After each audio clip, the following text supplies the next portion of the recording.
Yep. Good morning, top of the morning. If it's the morning in your country, good afternoon if it's afternoon by the time you guys watching this in the afternoon.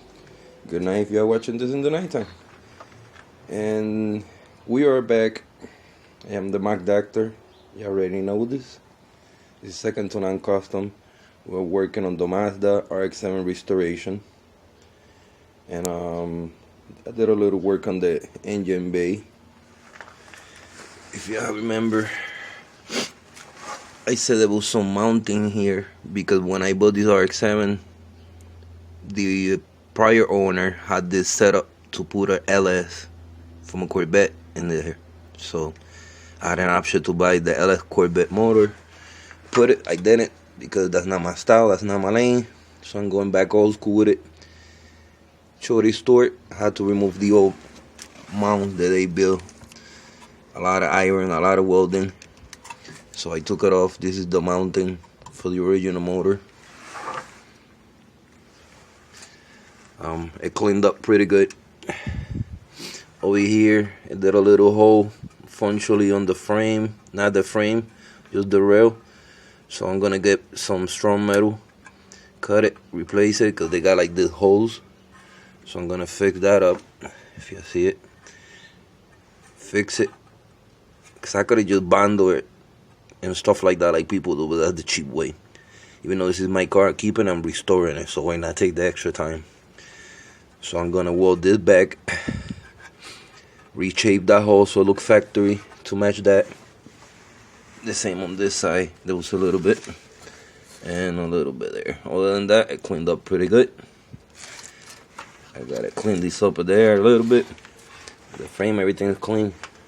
I saved it. That subframe right there to mount the motor mount to the motor itself. That was key. I needed that. I'll show you guys what the other steel, iron, whatever that was welded in there prior that I took off. How much weight I took off just from the other shit alone. Alright. Just to show you guys how much shit was whatever in there. It took me 2 days to do this. It was custom motor mounts. They did to have the LS swap. So you could imagine how much welding they did on the car. And how much pain in the ass it was. You know what I mean? Excuse my French, but I was avoiding this since I bought the car for 3-4 months, but I got changes for the car coming up.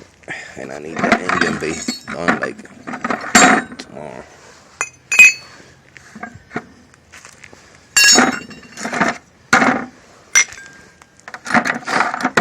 Went through at least 10 grinding disc, a regular grinding disc for like heavy duty grinding, cutting this 10 of them. Yeah, and this is heavy duty. Freaking what's it called? Iron. We are back. Few things that I did, my phone died, but we back. I cut these plates. Focus. There you go. I'm gonna cover the holes. I'm gonna weld them nice. I'm gonna make this frame nice and clean. And for every single spot, I cut one. Even this one is the worst one here. I'm gonna cover it so I can redo the hole. I want a clean engine bay. So we're gonna do an engine bay cover and I'm gonna start getting to weld. Alright, already got everything in place. I could tack it, start welding it up. I just wanted to mention the don't hardboard frame machines, they good money. I started with a 90 amp about 2 years ago and upgraded to 125, which is basically the same shit, same setting, a little stronger, but it does wonders. For some of y'all that want to do your own works at home and learn how to weld and all that stuff, yeah, apologize. You know, it's always good to start up with a good machine like that so y'all get good. Start practicing, you know what I mean, and get your weldings. Alright, so we want to start tagging it.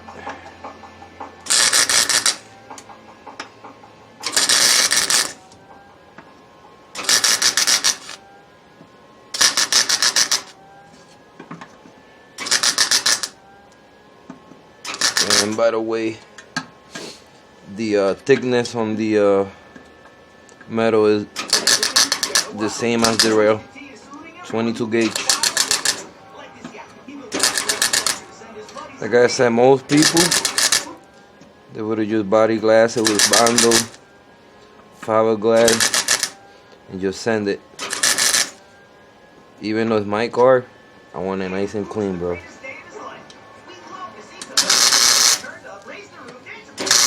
I want that engine bay to be nice and crispy. I don't know, somebody might just pop up someday, give me what I want. This is just a preview of how we're looking. Everything is being patched up. Did the holes on the frame, on the chassis again like it's supposed to. Did both sides repairs. I threw a little white primer for now. I gotta go to Walmart, pick up some black flat, and redo the engine bay. And that's it. We're good to start throwing the motor on it. The factory motor mounts that y'all see, the rx7 motor connects through these two holes, so I needed that. That's why I had to remove the old motor mounts they made. But yeah, everything is looking good. Everything is welded. I remember I showed you a couple of spots that, you know, the holes from the welding. Looking good. All over there looking cleaned up. This over here as well. Just gonna grab some primer. And yeah, we're just gonna give a quick spray to the engine bay. I thought about just painting the engine bay real good, but it's too much wire, too much stuff, you know what I mean? To be honest, I would like to have my engine bay mirrored out, so when I put the engine swap, if it's scratch, I can always touch it up and it still look uniform. The rest of the car will get paint. So yeah, we'll get to it. So long, mama used to say, life is so hard, but don't cry. Angels walk by your side. Yo, man, I know it wasn't easy when I ran away from home. Diving through the streets, surviving out there. I knew I had broken your heart. I knew you was crying. It wasn't easy for you as a mother, but it wasn't easy for me as a son. So I guess this is my destiny. So I guess this is my life. I'm feeling like I'm dying. Death becomes a dream. My soul just feels like flying. The pain nobody sees. Mama used to say, son, you don't know, but life will hate you so long. Mama used to say, life is so hard, but don't cry. Angels walk by your side. Mama used to say, son, you don't know, but life will take you so long. Mama used to say, life is so hard, but don't cry. Angels walk by your side. My soul just feels like flying. The pain nobody sees. Mama used to say, honey, you don't know, but life will hit you so low. Mama used to say, life is so hard, but don't cry. Angels walk by your side. Mama used to say, honey, you don't know, but life will hit you so low. Mama used to say, life is so hard, but don't cry. Angels walk by your side. Yo, what? So now I'm 32. It's incredible. Just the other days I was 6 years in time with you. Remember those Christmas times? My birthday. Your birthday. Good old days. Wondering, will they ever come back again?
Que Israel lo hizo ofendido, como me dijo a mí, aquel que yo haya ofendido, que me perdone, y aquel que me haya ofendido a mí, yo lo perdono, yo estoy bien con mí mismo y con Dios, diciéndome ya eso, yo creo que mucho con Dios, está descansado y cansada, ¿qué más puedo pedir? Yo como madre, ¿qué más puedo pedir?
Alright, my peeps, that's gonna be a wrap. As y'all see, we fixed up the whole subframe, welded, patched it, prime it, grind it, removed the old engine motor mount they have for the LS WAPs, and this is ready for the motor mounts already. Yeah, ready to throw the original motor mounts on the subframe. Get ready to do our engine and motor install soon. That's pretty much how to prep your engine bay. Fix holes, remove all engine mounts. There's somebody there, put it right back to restock. This is the meaning of restoration, to completely restore it to its original phase. Yeah, this is looking good. Let it dry out. Like I said, that we could paint over it, so if I change my mind afterwards, I could tape up all the lines and we could paint it. You know what I mean? But yeah, this is looking good. Everything's coming promising. We're trying to do everything step by step. Please be patient, stay tuned, subscribe, like, comment. And this is a build that's special. It's not something that come every time, and it's gonna be on my channel for years to come. So I want to share with you guys how to restore them the proper way and how to get them to their maximum potential volume.